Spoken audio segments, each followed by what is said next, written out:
Dulu saya menggugat Pak Jokowi.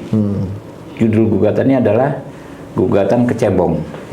Kereta cepat bohongan. Artinya kita menggugat soal kebijakan kereta cepat You know kan maksud kecebong apakah ejekan kepada pendukungnya Pak Jokowi. Ya sampai ya sebenarnya bahkan terlalu kasar gitu sendiri kalau melihatnya agak malu juga. Nih kemarin tuh kan ada postingan di media sosial tuh dari Fufu Fafa. Wah, ini orang mukanya jelek banget. Iya. Saya dapat dari ponakan saya gitu kan. Iya. Terus gimana tuh Bang pertama kali lihat itu tuh? Saya pikir ya orang yang mengglorify persoalan Fufu Fafa ya dicari-cari segala macam ya orang yang ahistoris.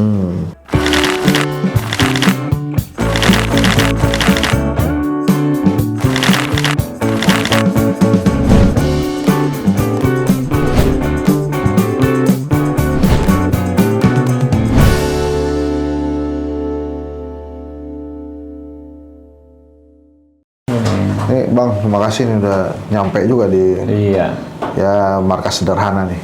Namanya kedai kopi kan harus sederhana. Keren. Bang Habib gimana? Sehat? Alhamdulillah, bro. Nah ini kan kita dikit lagi menjelang pelantikannya Pak Prabowo. Banyak masyarakat menantikan nih. Kira-kira perbaikan-perbaikan apa yang akan dilakukan Pak Prabowo. Kemudian kan perhatian masyarakat ini tinggi banget. Bahkan kemarin waktu aksi revisi pilkada itu banyak yang mengatakan bahwa Bang Hensat semoga demokrasi di era Pak Prabowo akan lebih baik dari hari ini. Jadi tuh harapan tuh gede banget tuh di pundak Pak Prabowo. Nah, Bang Habib ngelihatnya gimana? Kenapa kemudian masyarakat tuh meletakkan harapan tuh gede dan berat ke Pak Prabowo kelihatannya? Jadi gini, kita mesti lebih komprehensif dalam melihat dan menilai pemimpin-pemimpin kita. Sebagaimana disampaikan Pak Prabowo ya kemarin waktu rakernas secara terbuka, dan itu juga sudah sering saya dengar ya, pemimpin kita memang tidak ada yang sempurna, tapi capaian-capaiannya menurut beliau, menurut kami juga luar biasa, termasuk pemimpin kita yang sekarang Pak Jokowi. Ada lebih, ada kurang, wajar. Tapi secara garis besar menurut kami, kita harus tetap mengapresiasi beliau. Ya. Banyak capaian-capaian Pak Jokowi, ya di berbagai bidang ya, apakah infrastruktur, ekonomi, bagaimana kita selamat dari pandemi COVID-19, ya. Lalu juga dalam bidang demokrasi juga sebetulnya banyak juga capaian-capaian, ya. Setahu saya Pak Jokowi ya salah satu presiden yang tidak pernah melaporkan sendiri perkara hujatan kepada dirinya dan keluarganya. Itu satu hal ya. Nah, kalau sekarang masyarakat mensikapi beberapa dinamika, misalnya undang-undang pilkada dan lain sebagainya, terlepas dari banyaknya versi pendapat di masyarakat, ya tentu akan kita serap bersama, dan itu jadi bahan perbaikan kita ke depan. Jadi kita ingin melakukan perbaikan tanpa perlu mendiskreditkan pihak-pihak tertentu. Dan perbaikan itu kan tentu ikhtiar kita bersama. Negara ini kan tidak hanya bicara soal pemimpin-pemimpinnya, tapi elemen-elemen masyarakat juga bagian dari negara ini. Kita menanti ya, dan tentu akan terus mengakomodir sebisa mungkin, sebaik mungkin apa-apa yang ada di masyarakat. Harapan-harapannya seperti apa, pendapat-pendapatnya seperti apa. Jadi dalam mengelola negara ya, kita itu kan yang menurut kita benar belum tentu benar. Apalagi menurut orang lain ya. De facto belum tentu benar. Menurut pendapat orang lain juga belum tentu benar. Iya kan? At the end ya Pak Hensa, ya, menurut saya nih ya, pengambilan keputusan itu kan bukan persoalan kepastian hukum, keadilan saja, tapi kemanfaatan. Apa sih yang paling bermanfaat untuk sebagian besar masyarakat? Kalau kita mengambil keputusan dalam konteks regulasi hukum ya, politik, menurut kita tepat, tapi justru tidak mendatangkan manfaat pada sebagian besar masyarakat, buat apa? Ya nggak? Iya, Nah, iya, karena iya, itu kan, iya. makanya itulah namanya demokrasi. Kita harus siap, ya kan? Menurut idealisme kita tepat, ternyata menurut masyarakat, sebagian masyarakat mungkin tidak tepat. Nah, itulah poinnya. Kita ini dalam situasi yang memang harus terus berdialog, ya, saling memberikan masukan, ya, supaya bisa mencapai yang lebih baik lagi ke depan. Kalau Pak Prabowo tuh kayak apa sih orangnya sebenarnya, Bang? Jadi Pak Prabowo itu kan sama kayak kita, orang yang terus berproses, beliau, ya. Yang saya lihat, saya berinteraksi beliau kan ketika beliau sudah pensiun, ya, lalu menjadi seorang politisi, berproses secara demokratis, secara politik, ya. Beliau mencapai posisi yang ada saat ini, ya kan, ya, dengan cara-cara yang demokratis. Masuk mendirikan partai politik, ya, lalu mencari dukungan dari masyarakat tiap 5 tahun, mulai dari 28 kursi, 74 kursi, 78 kursi, sekarang 86 kursi. Ikut konvensi partai politik, gagal. Menjadi cawapres Ibu Mega, gagal. Menjadi capresnya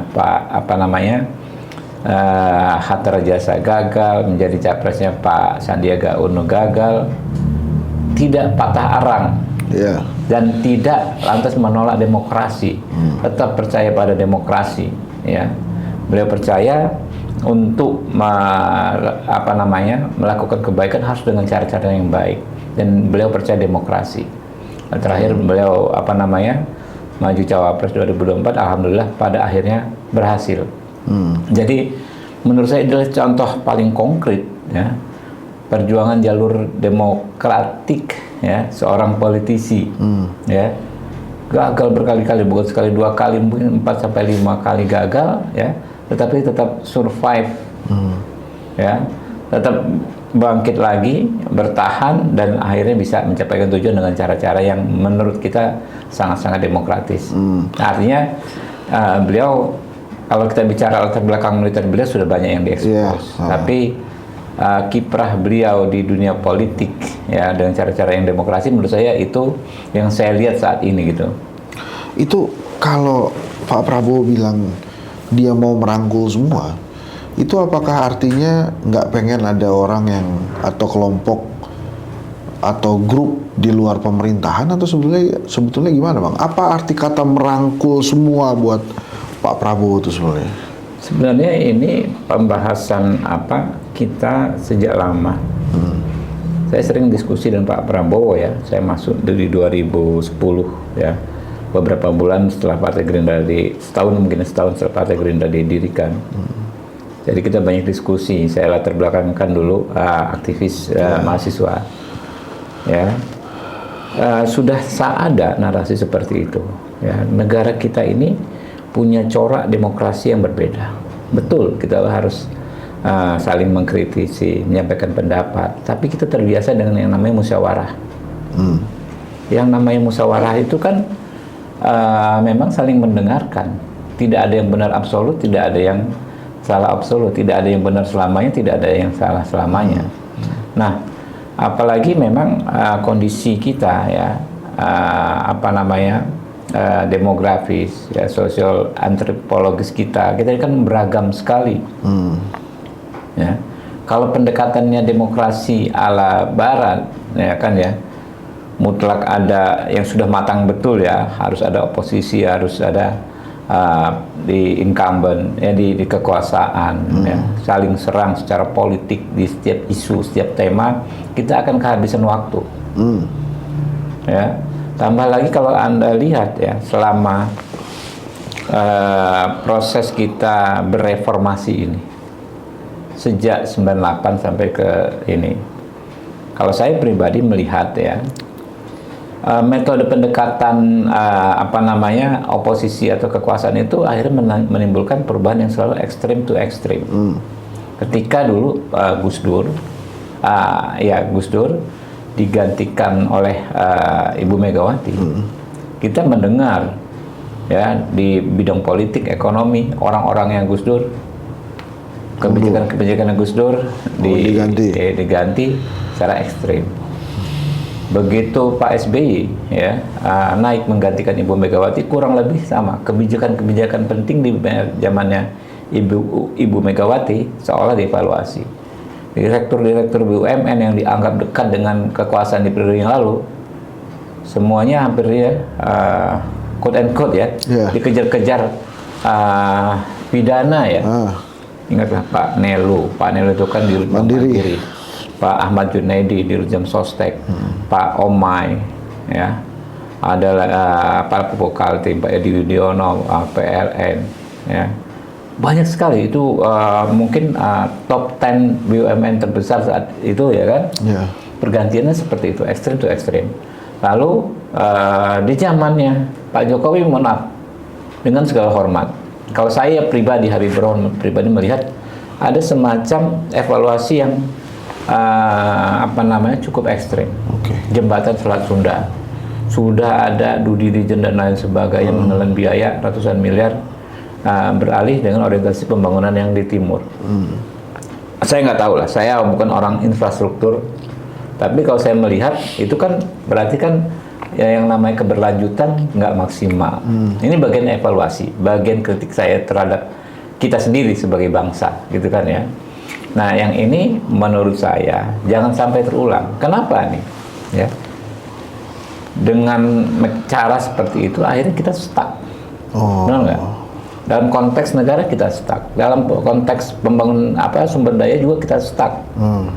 Puluhan tahun ini yang kita tadinya cukup disegani macan Asia dan lain sebagainya, sebetulnya kayak Malaysia waktu itu kan di bawah kita. Banyak negara Asia ya kan, Singapura masih 50-50 dan kita itu lama-lama sudah di atas kita semua, iya kan? Ntar kita stuck berkelahi setiap 5 tahun, tiap 10 tahun mungkin bergantian rezim. Itu yang menguatkan, ya kan? Kenapa kita ini harus akur? Akur itu mau dari mana? Kan kita kan banyak pengikutnya masing-masing. Akur kan tentu dari pimpinannya, karena orang kan melihat elit, rakyat kan melihat elit. Kalau elitnya akur, maka kita berpotensi. Itu yang disampaikan, kan datanya ilmiah sekali. Potensi-potensi kita akan bangkit sebagai negara besar kalau kita akur. Akur itu di mana? Dari elitnya, gitu. Kalau Pak Prabowo secara subjektif, mohon maaf, Pak Hensat, ya. Apa motif beliau? Apa kepentingan beliau misalnya merangkul semua? Apa yang ditakuti? Apa yang digalaukan oleh beliau? Mempertahankan kekuasaan. Kita kan udah pasti berkuasa 5 tahun. Ya kan ya, dan paling lama mau berkuasa 10 tahun, mau apa lagi? Gitu loh. Untuk apa? Sebetulnya kalau motif pribadi beliau ataupun Partai Gerindra. Tapi dalam konteks yang global, bahwa memang kita ini harus akur. Ya, Pak Prabowo itu orang yang menerapkan prinsip zero enemy di internal Indonesia gitu. Ngapain? Kita sebagai sesama anak bangsa, ya, nggak perlu kita saling memupuk permusuhan satu sama lain, gitu loh. Kepentingan kita adalah bersatu, memanfaatkan momentum ini, Pak Hensat. Momentum ini kita untuk bangkit, gitu. Nah, itu dengan PDI Perjuangan tuh kira-kira gimana tuh? Akan mengajak untuk berkoalisi juga atau mempersilahkan PDI Perjuangan memilih kalau menurut pandangan Bang Habib? Ya, setahu saya hubungan Pak Prabowo dengan PDI Perjuangan baik sekali. Dengan Ibu Megawati baik sekali. Kami juga dengan PDI Perjuangan mempraktekkan hubungan yang sangat baik. Ya. Tapi apakah secara formal mereka bisa ikut bergabung dalam pemerintahan, kan kami harus menghormatinya. Ya, kadang-kadang kan ada juga apa yang namanya pilihan politik yang harus kita hormati. Misalnya konstituen teman-teman PDI Perjuangan menginginkan kita di luar pemerintahan dulu, misalnya seperti itu kan, sehingga kita bisa lebih bebas melakukan konsolidasi tanpa ada beban kekuasaan. Bisa saja seperti itu, dan itu harus kita hormati. Ya, kita harus kita hormati, tapi baik di dalam maupun di luar kekuasaan kita tetap bersatu. Ya, artinya ada tujuan-tujuan besar yang memang harus selalu kita satu frekuensi, karena itu kita harus banyak dialog.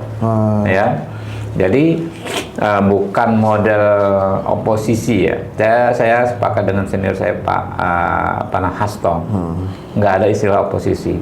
Kalau kebijakan pemerintahan yang baik, kami akan dukung. Saya dengar persis itu kan ya. Tapi kalau nggak baik ya kami akan persoalkan. Nah, tinggal secara teknis apakah tidak ikut di dalam pemerintahan, misalnya ada menterinya atau tidak.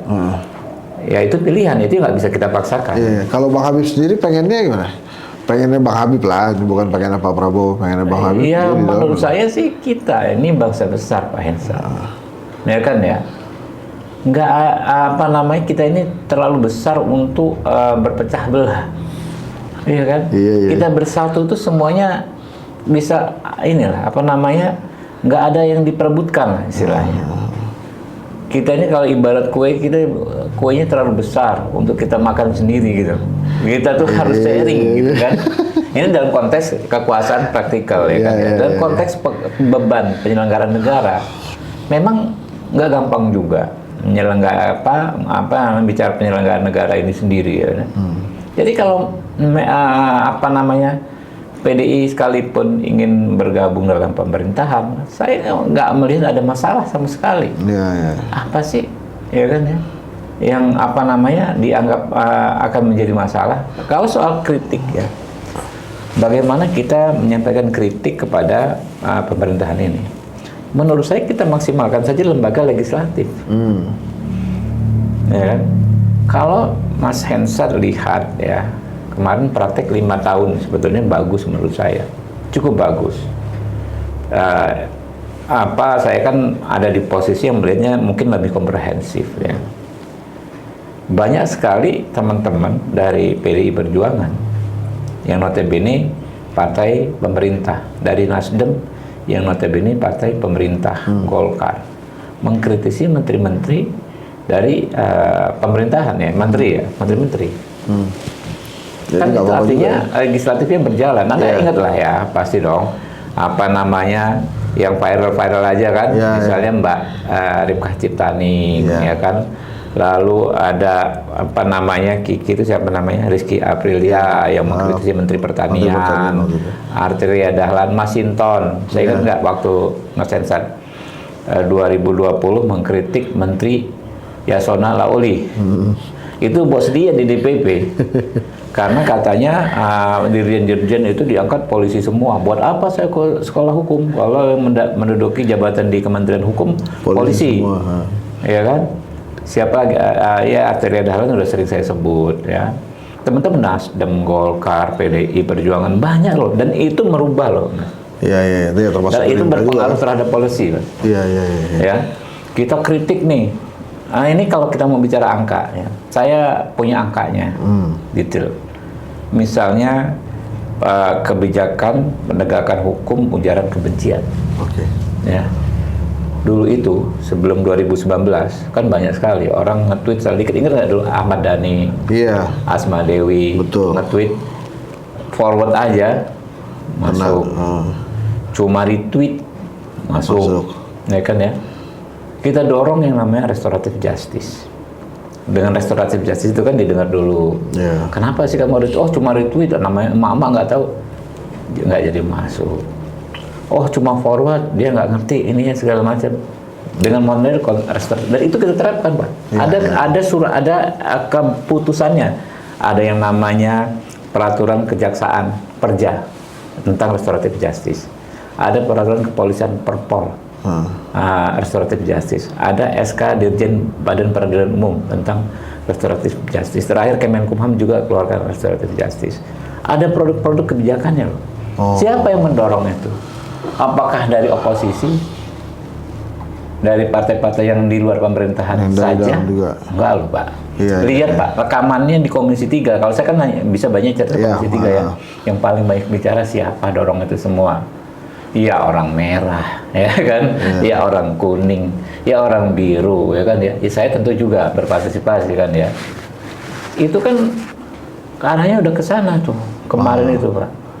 Sudah mulai bagus. Jadi kritik ya, apa namanya sikap-sikap kritis itu yang sumbernya memang dari masyarakat sipil, kami salurkan dalam bentuk kebijakan. Ada kebijakan-kebijakannya. Tentu Pak Hensat ya, kita belum bisa 100% kerja maksimal di legislatif ya. Tentu masih banyak masyarakat yang mementingkan, ini masih banyak keputusan yang tidak adil, kebijakan yang tidak berpihak kepada rakyat. tentu saja gitu loh. Tapi kalau mau dibandingkan dengan periode-periode sebelumnya, menurut saya ada kemajuan yang cukup signifikan. Dari angka saja, saya ini kan Pak, dari ekstrem ke ekstrem. Tadinya kan saya ini mengadvokasi bisa ratusan orang Pak, dari antara 2014 ke 2019. Ya, orang yang dituduh mencemarkan nama baik pemerintah segala macam itu kan angkanya menurun drastis. Iya. Saya pengacaranya, saya bahkan waktu itu kan dilaporkan juga kan. Iya. Mudik neraka Habibur Rahman, ya kan, yang di Banten itu kan, dipanggil Polda Jabar, dipanggil Polda Metro Jaya, gitu kan ya. Saya tahu sekali gitu loh. Sekarang ini standarnya, aduh, nggak ada apa-apanya. Begitu juga misalnya Anda lihat demo di MK 2019, demo atau 2014, demo di MK 2024, terkait sikap terhadap hasil pemilu. Jauhan. Ada nggak kekerasan 2024? Setahu saya jauh. Ada mungkin ya, tapi jauh. Udah jelas nggak? Ini saya kemarin itu ya waktu, ingat nggak? Ditimbuk waktu di ini apa Ciptaker? Bukan Ciptaker, apa? RUU Pilkada. RUU Pilkada. Kan diperintah Pak Dasko terima demonstran. Nah kan ya, Pak Karyoto ada tuh. Bang, ini kita nggak rekomen loh bang, ini segala macam. Karena kita nggak ada perangkat ini untuk tegas. Kami nggak boleh bawa gas air mata loh bang, nggak ada gas air mata sedikit pun segala macam. Kalau ada apa-apa gimana? Artinya ya kan ya, standarnya tuh berkurang jauh. Pagar sudah roboh, pagar DPR belakang roboh, depan roboh. Ada nggak kekerasan yang signifikan? Kalau 1, 2, 3 mungkin ada lah, tapi signifikan kayak 2019, kayak yang depan Bawaslu pakai gas air mata yang super pedas segala macam. Menurut saya sih sudah menurun drastis. Ya kan abang ikut membebaskan yang ditangkap tuh. Iya. Nah itu waktu itu apa alasan kepolisian bang waktu nangkap itu? Iya kan memang gini, kan protap mau dimanapun ya, di Eropa, di Amerika sekalipun terjadi bentrokan, ada orang yang melakukan kekerasan kan diamankan dong. Ya kan, merusak fasilitas umum tentu diamankan. Lalu kan dalam teknis pengamanannya memang ada waktu 1x24 jam mengamankan orang untuk mengeluarkan surat penangkapan. Misalnya ada beberapa suspek ya, memang dibawa dulu. Dalam tindak pidana apapun kan itu dibawa dulu. Tapi ditangkap tidaknya itu kan 1x24 jam. Nah barulah itu diverifikasi apakah benar-benar melakukan pidana atau tidak. Baru dirilis. Itu kepolisian punya hak untuk melakukan itu dimanapun. Dan saya pikir ini sama hampir di seluruh dunia, diamankan dulu. Nah, tapi yang kemarin itu kan memang ada, ya kalau unsur pidananya tipis-tipis sih ada, melawan petugas, ya melempar, merusak membakar mobil yang di mana itu, merusak fasilitas umum, ya. Tapi menurut kami ya ke Pak Kapolda waktu itu, Pak Wakapolda tepatnya, cukup didata saja lah dulu kan. Ngapain ditahan orang-orang ini kan sebetulnya kan ingin menyalurkan aspirasi. Tapi karena dinamika di lapangan maka terjadilah manusia banyak ketemu manusia banyak. Terjadilah situasi yang seperti itu gitu loh. Jadi makanya kita Pak Dasko mengajak saya mendampingi beliau ya, menengok lalu menanyakan permasalahannya. Ya kata Pak Dasko, udah kalau kayak begini doang sih ngapain sih ditahan, lalu dilepaskan. Bang, ini kita main isu pinggir jurang dikit nih. Itu ada desas-desus di kalangan masyarakat bahwa nanti setelah dilantik Pak Prabowo di Jakarta, Mas Gibran di IKN. Itu benar nggak tuh? Desas-desus itu? Saya nggak ngerti teknisnya ya seperti apa, tapi kan IKN kan merupakan produk undang-undang. Tapi akan begitu nggak Mas Gibran stay di IKN, Pak Prabowo di Jakarta? Kita dasar hukumnya dulu ya, produk undang-undang, keputusan hukum yang sudah kita sepakati. Ada itu beres. Ya kan, diatur bahwa kepala negara berkedudukan di ibu kota negara. Ya, pastilah tentu Pak Prabowo banyak di ibu kota negara. Apakah infrastrukturnya sudah selesai? Ya. Apa belum? Apakah sudah memungkinkan? Ya nanti kan kita percepat semua. Kita ingin percepat semua. Jadi kalau konstitusi kita mengatur kan peran capres dan cawapres itu kan bukan satu di kota A, satu di kota B. Kurang lebih begitu kan. Jadi semuanya tentu akan berjalan sesuai dengan konstitusi. Oh. Nah ini kita sekarang bicara Habibur Rahman lah. Nah. Ini kecil di mana Bang? Kecil di Palembang atau langsung di Jakarta? Di Lampung. Oh di Lampung, Nah, tapi lahir Palembang kan? Enggak, ayah saya kan orang Palembang. Oh, ayah orang Lampung Palembang. Palembang kan dulu satu. Dikit ya. Tapi kotanya di Metro. Oh di Lampung, Metro. Ya. Jadi kecil di Lampung. Iya sampai S1 saya di Universitas Lampung. Terus pindah ke Jakartanya gara-gara PRD atau gimana tuh? Ya begitu. Ya kan? Kita itu dulu teman-teman ya kan. Ya kita kan merencanakan insureksi lah, ngeri kali kan ya. Insureksi itu pemberontakan istilahnya kan.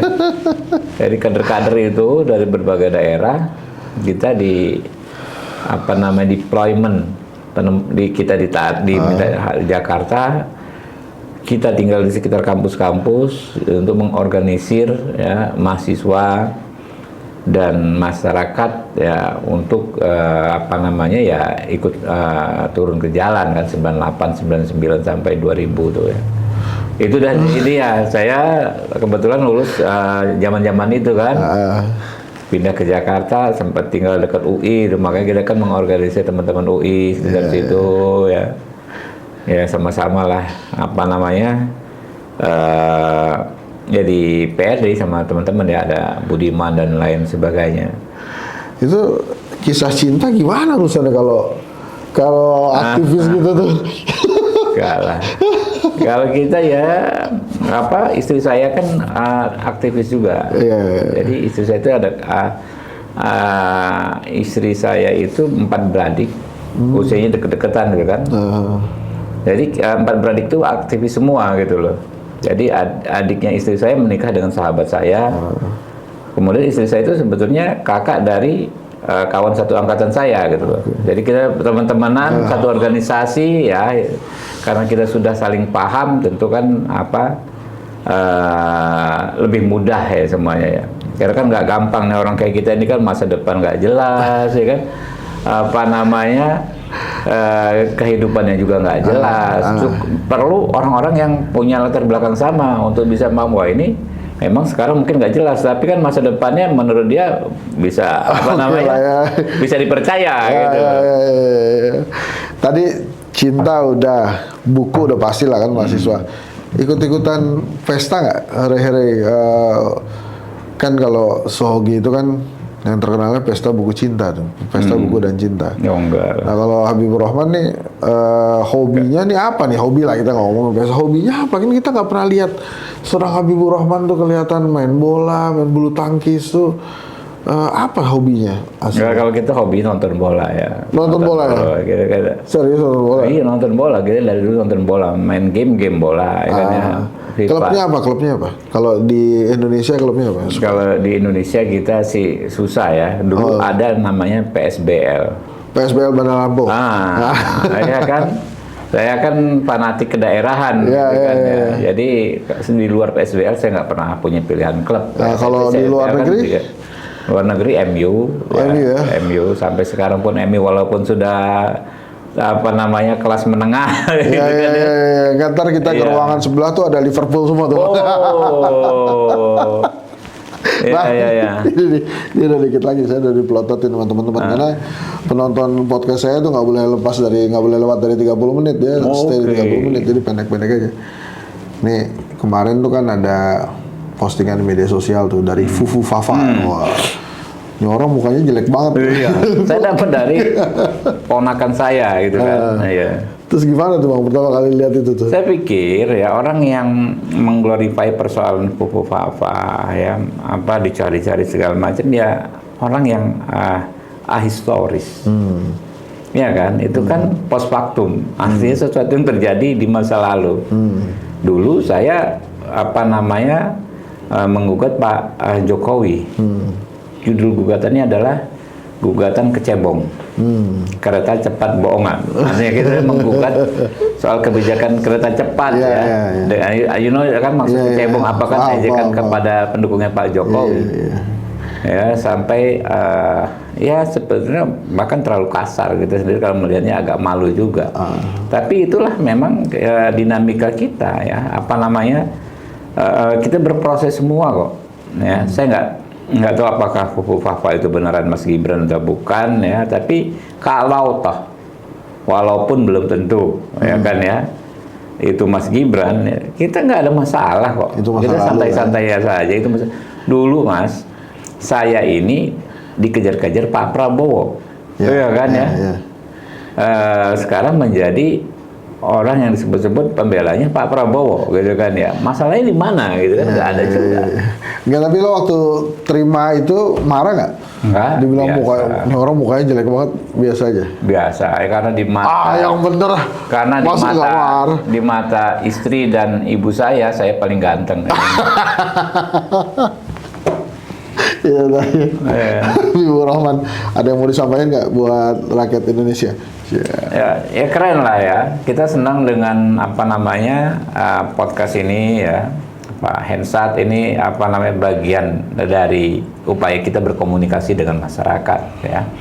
Artinya tentu banyak kebijakan pemerintah ya yang belum sempurna, belum dirasakan manfaatnya. Kami selalu menantikan kritikan-kritikan ya, dan itu amat berharga dengan cara-cara yang enjoy seperti ini, ringan-ringan seperti ini. Jadi apa namanya, kita ini kan punya momentum besar untuk masyarakat ya. Kita jangan lupa tujuan utama kita, tapi kita juga tetap saling berkomunikasi, menyampaikan kritikan, saling memberikan masukan.